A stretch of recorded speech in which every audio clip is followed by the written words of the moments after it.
Hoy por hoy Bilbao Vizcaya, Azul Tejerina.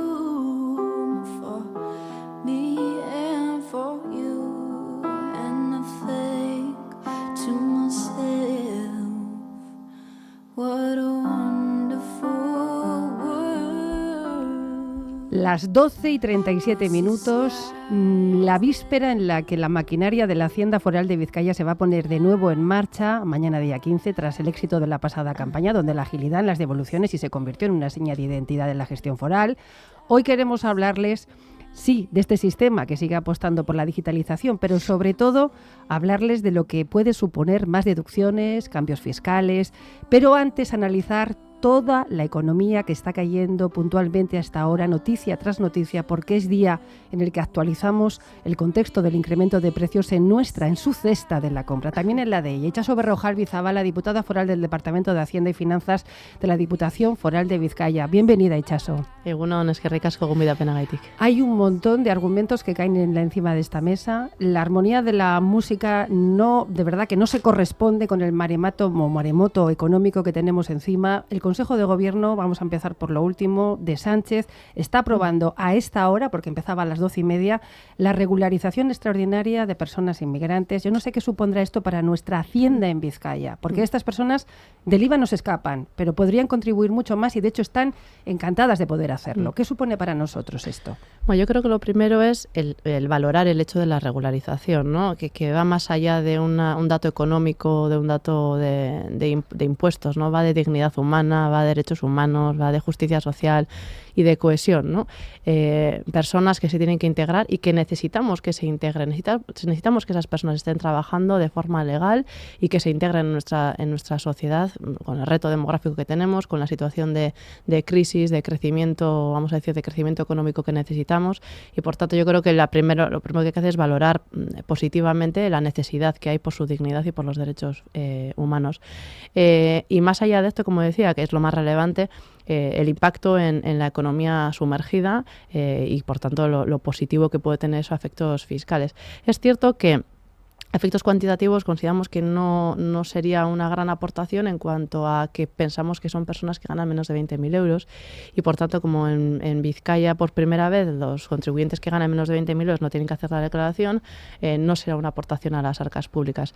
Pero creo que hay una aportación muy relevante en cuanto a seguridad social, en cuanto a integración, en cuanto a crecimiento económico, generar riqueza en nuestro territorio que va más allá de recaudar, que siempre me gusta que Hacienda no sea siempre Hacienda igual a recaudar, sino que Hacienda va mucho más allá y en estos casos la integración es muy relevante. Se ha hablado de unas 25.000 personas. ¿Cuántas correspondería aquí a Vizcaya? Pues no te podía dar el dato, pero generalmente en cualquier ratio que hacemos la mitad suele corresponder a Vizcaya, por tanto unas 13.000 personas podrían ser vizcaínas. ¿Y es un proceso que se va a quedar escaso, diputada? ¿Cree usted que debería ampliarse? Se habla de en todo el país de 500.000 de personas, pero podría ser mejor ampliado, digo, porque aquí siempre se reivindica las cosas bien hechas, con documentación y necesitamos trabajadores en determinados sectores.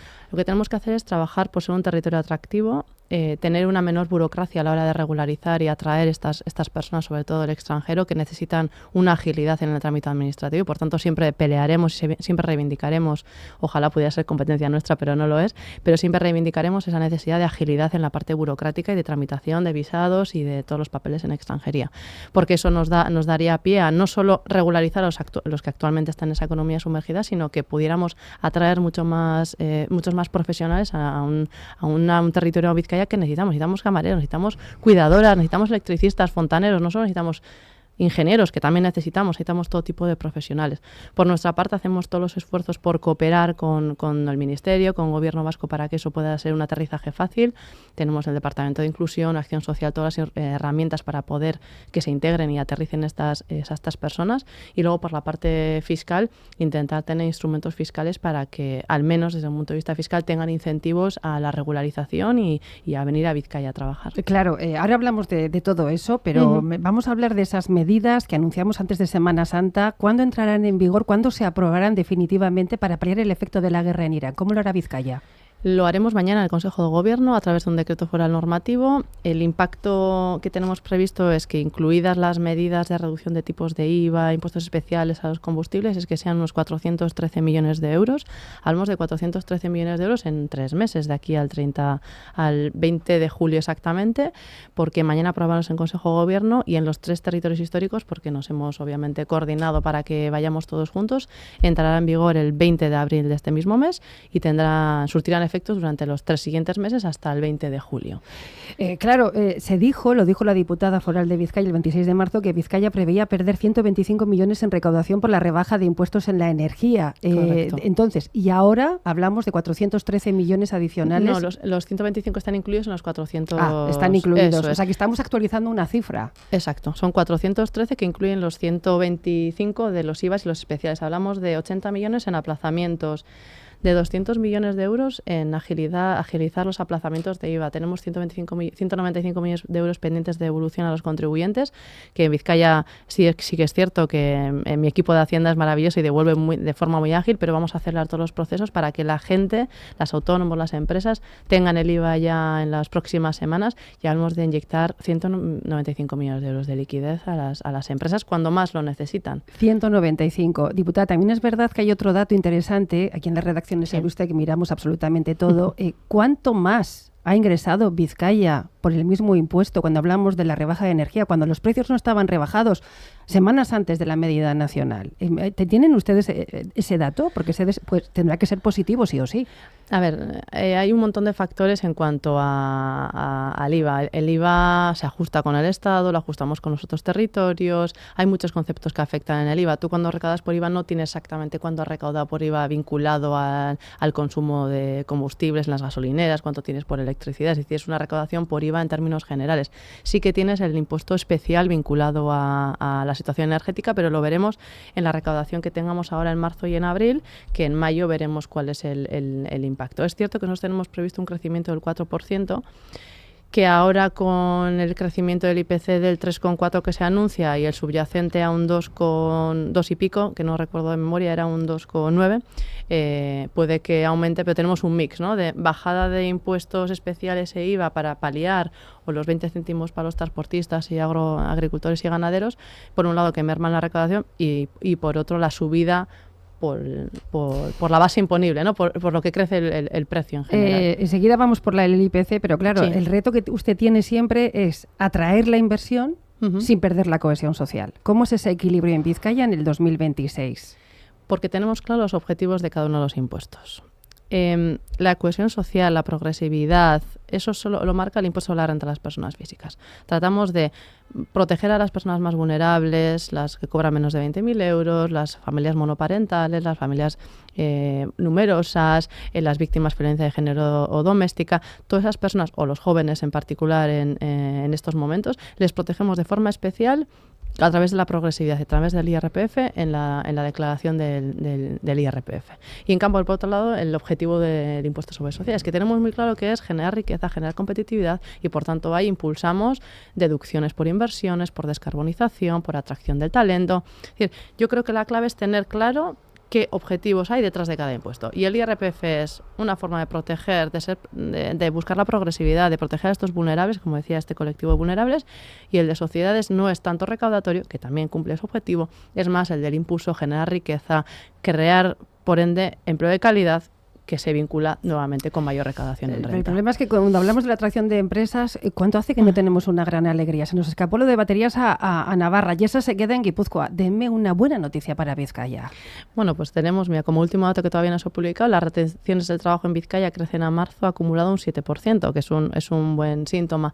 Yo creo que además siempre nos fijamos en grandes titulares de grandes empresas, que es muy positivo. Tenemos las noticias de Ayesa y de los esfuerzos que también está haciendo el Gobierno vasco por atraer proyectos de inversión a Euskadi. Pero también hay que mirarlo, el crecimiento de las startups, cómo crece el I+D.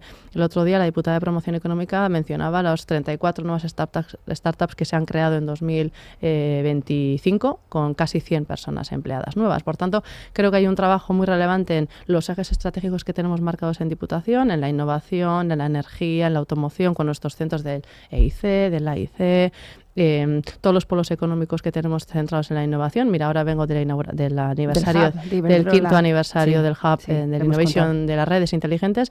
Por tanto, yo creo que son los elementos de colaboración claros para avanzar como futuro. Tenemos un tejido de pymes muy relevantes, más del 90% de nuestro tejido son pymes. Por tanto, eso también tenemos que proteger mucho y tenemos que impulsar esa cadena de valor. Pero fíjese, para eso están los datos estadísticos de esta mañana sobre evolución del tejido empresarial en Euskadi, elaborado por Confebask, por territorio. Si comparamos, ellos han hecho la estadística, marzo 2026, febrero 2020. Vizcaya pierde 590 empresas y la verdad es que esto es una situación que no llegamos a alcanzar la prepandemia. Parece que se van creando, pero todavía no alcanzamos. ¿Qué tiene que pasar para que eso se logre y hasta dónde puede usted hacer algo?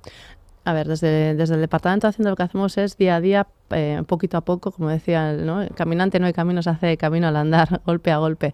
Pues aquí hacemos lo mismo cada día, intentamos empujar, ser un territorio confiable, ser una administración cercana, que ofrezca seguridad jurídica, que la parte fiscal no sea una contingencia y estar muy cerca de las empresas, escucharles. En Hacienda hemos creado 3 foros con contribuyentes, uno con las pymes, otro con grandes empresas y otro con despachos y asesores fiscales, y por tanto estamos continuamente en contacto con ellos, escuchándoles a ver qué necesitan y a través de nuestra normativa, instrucciones, la propia adaptación de nuestra burocracia, de nuestros modelos, de nuestra atención, la adecuamos a lo que es dentro de las limitaciones que tenemos como una hacienda. ¿Cuánto sigue pesando no tener el tren de alta velocidad? Cuando alguien se acerca a Vizcaya y mira y dice, a ver qué hay por aquí, y decide, me quedo en Madrid.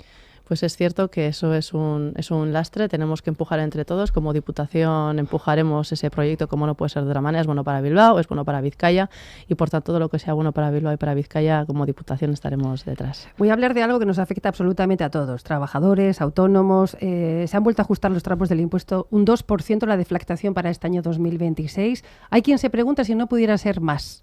Tal da la situación económica y teniendo en cuenta que tenemos un IPC en Euskadi, voy a dar el dato, en marzo nos sube la cesta de la compra un 1,1%, en lo que va de año un 1,2% y el dato interanual es ya de un 3,4%. ¿Cómo funciona esto de la deflactación y por qué solo un 2%? O un 2%, sin más, sin el solo. Nosotros siempre hacemos, yo creo que lo que hay que tener en cuenta es que primero somos de los pocos territorios, porque yo creo que Vizcaya, Guipúzcoa, Araba y puede ser Navarra, somos los territorios que siempre deflactamos la tarifa, salvo en años de reforma, porque directamente se ajustan los tramos a la realidad. Y por tanto creo que es digno o merecedor de que sea conocido de que nosotros sí que ajustamos a los contribuyentes, a su capacidad económica, a la fiscalidad, a los impuestos que tienen que pagar. En 2000, y por tener una referencia en la invasión de Ucrania. Por cierto, ¿cómo estaba el IPC entonces? Estaba en 10,8%. Deflactamos un 1,5% inicialmente y una deflactación adicional del 4%. O sea, llegamos a deflactar un 5,5% con un IPC del máximo de 10,8%. Estamos hablando ahora que tenemos una deflactación de un 2% con un IPC último de un 3,4% y que ha estado hace un mes a un 2,6%. Sí. Por tanto, creo que es razonable tener una deflactación de un 2%, esperar. No significa que hayamos deflactado un 2 y que esté a un 3,4 que nos quedemos ahí. Vamos a estar, si hay una crisis inflacionaria como ocurrió en Ucrania, tendremos que deflactar y lo haremos como lo hicimos en 2022. Pero en estos momentos, con el IPC que tenemos, con la situación de la reducción de los tipos de IVA e impuestos especiales, muy dirigidos a los problemas que tenemos, creemos que con un 2% es suficiente. Estaremos encima y si hace falta lo haremos. Bueno, sobre las medidas antiguerra, ¿qué esperan de esa inyección de liquidez? Nos ha dado usted las cifras, se aprueba mañana en Consejo de Gobierno, la Diputación Foral de Vizcaya, es noticia que acaba de adelantar aquí la diputada del ramo.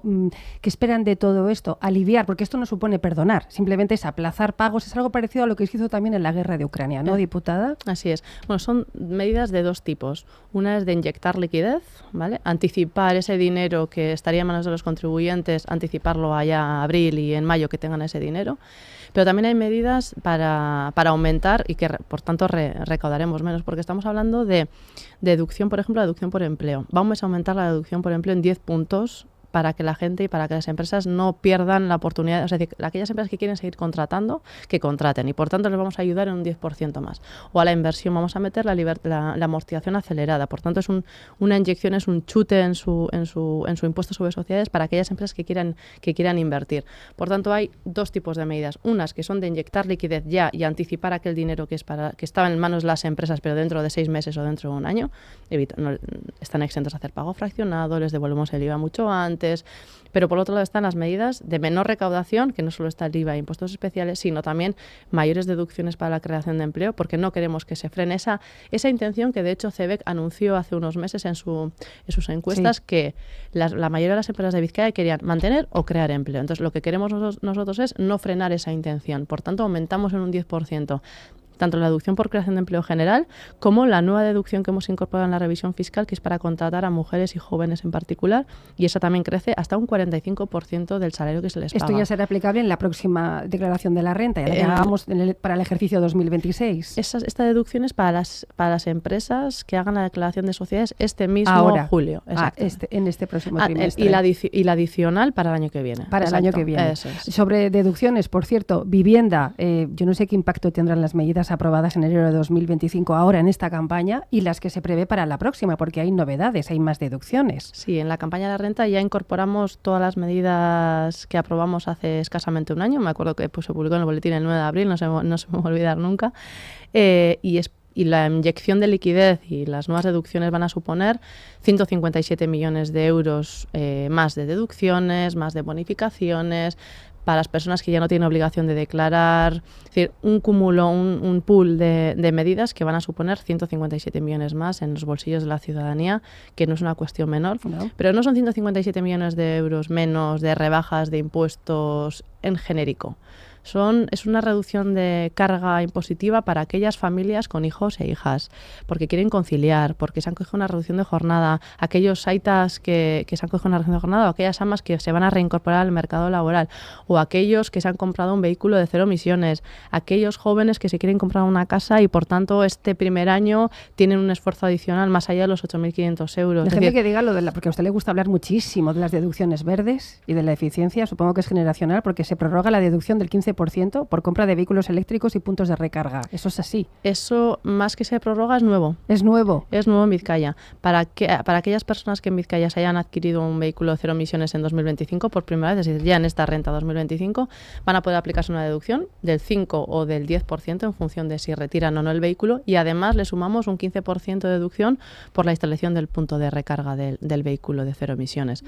Eso es nuevo para esta renta, pero es como decía, son rebajas impositivas o son incentivos fiscales porque queremos que la ciudadanía se dirige y se oriente hacia una vía, que es la igualdad, que es la conciliación, que es que tengan más hijos e hijas, que apostemos por la transición energética y por tanto seamos conscientes de la necesidad que tenemos de descarbonizar también nuestra industria, de entre todos ser solidarios y proteger a los más vulnerables, que ganan menos de 20.000 euros. Por tanto, no es bajamos el tipo general del 40 al 35 y una rebaja generalizada de impuestos, sino muy dirigida, alineada con nuestros ejes estratégicos y retos que tiene no solo Vizcaya, que tiene Europa y que tiene el mundo, y que por tanto tenemos que impulsar.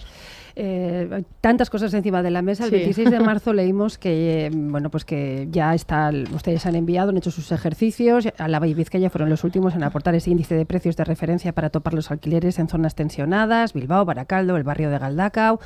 ¿Esto ayudará? ¿Usted cree, usted que es una experta en finanzas, ayudará a que los alquileres sean más justos para todos y a poner más alquiler en el mercado? Yo creo en que la oferta aumentará si ayudamos a los propietarios a que pongan sus viviendas en alquiler, y para eso les hace falta una seguridad jurídica que hoy en día no se da. Creo que, de hecho, en el Congreso del Partido Nacionalista Vasco se sacó adelante el tema de los ocupas, el tema de la seguridad ante los impagos. Yo creo que hay que proteger ciertos elementos, sin perjuicio de que nosotros, en el ámbito competencial que tenemos, que es la fiscalidad, hemos impulsado y hemos aumentado las bonificaciones para aquellos propietarios para que saquen esas viviendas al alquiler. Hablamos de antes había una bonificación de un 20%, ahora hablamos de un 30%, y si están en zonas tensionadas de un 70%. Es decir, una rebaja sustancial para incentivar a la ciudadanía a que saque esas viviendas. Y por tanto, el equilibrio y que haya más viviendas y que se equilibren las rentas es una cuestión de oferta y demanda.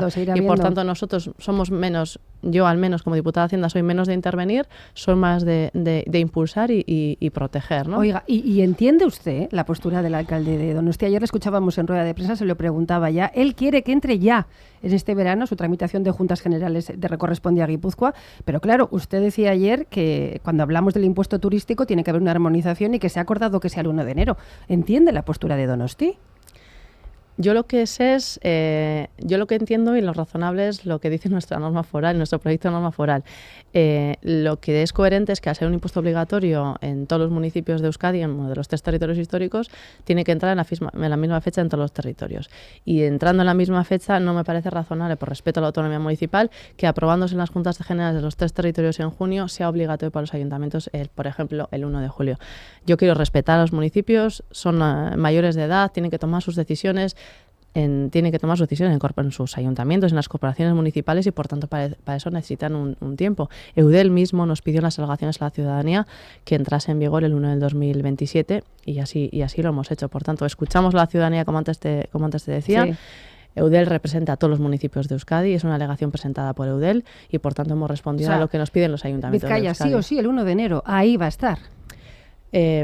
Si así lo consideran los grupos de las juntas generales, así será. Sí, claro, porque se le ha puesto. Y ya para terminar, porque nos acercamos a la 1 de la tarde, mañana empieza la campaña de la renta. Yo no sé, esas recomendaciones para el contribuyente, para conseguir seguridad, anticipación sin prisas, esas consultas que siempre a veces cuestan más, que son personalizadas, ¿cuáles son esas recomendaciones que daría usted aquí en un minuto, minuto y medio? Lo primero diría que tranquilidad, que calma, que tenemos 77 días de campaña hasta el 30 de junio, que tenemos 420 personas dedicadas específicamente a atender la campaña de la renta, que tenemos un equipo en el back office muy relevante para que dé el soporte, por tanto, con calma. Lo que sí que sugiero es a la ciudadanía vizcaína es que revise sus deducciones. Vamos a hacer una campaña comunicativa muy relevante. En nuestra página web vamos a colgar todas las novedades que hay y ya están de hecho colgadas, en qué mejoras hay en las deducciones en vivienda, en conciliación, en compra de vehículos de 0 emisiones, porque no queremos, y yo en particular no quiero, que después de haber trabajado tanto en la revisión fiscal, la ciudadanía no se aproveche estos incentivos fiscales cuando son merecedoras de ellos, porque concilian, porque han hecho una apuesta por comprarse un vehículo o porque tienen hijos y tienen ciertas cargas. Algo importante, la cuenta vivienda. El plazo para formalizar la compra se ha extendido en Vizcaya hasta los 10 años para jóvenes, ¿no? Ese es uno de los datos importantísimos, lo que da un respiro. Claro, no da la solución, pero da un pequeño respiro. Eso, los jóvenes importante. En lugar de tener 6 años para hacer las aportaciones y comprarse una casa en 6 años, van a tener 10 años y en lugar de poder ahorrarse solo entre comillas, un 18%, podrán ahorrarse un 23%. Que son unos 2.000 euros anuales, ¿no? Aproximadamente. Y no solo eso, los jóvenes el año en el que compran la vivienda no van a tener límite de 8.500 euros de deducción, van a poder aplicarse el 23% sobre todo lo que aporten en el primer año, que es muy relevante y es cuando realmente los jóvenes y las jóvenes lo necesitan. Itxaso Berrojal Zabala, diputada foral del Departamento de Hacienda y Finanzas de la Diputación Foral de Vizcaya, gracias por estar aquí dando esas informaciones, además de última hora, incluso a los oyentes de Hoy por Hoy Bilbao Vizcaya. Millas que a Sueri.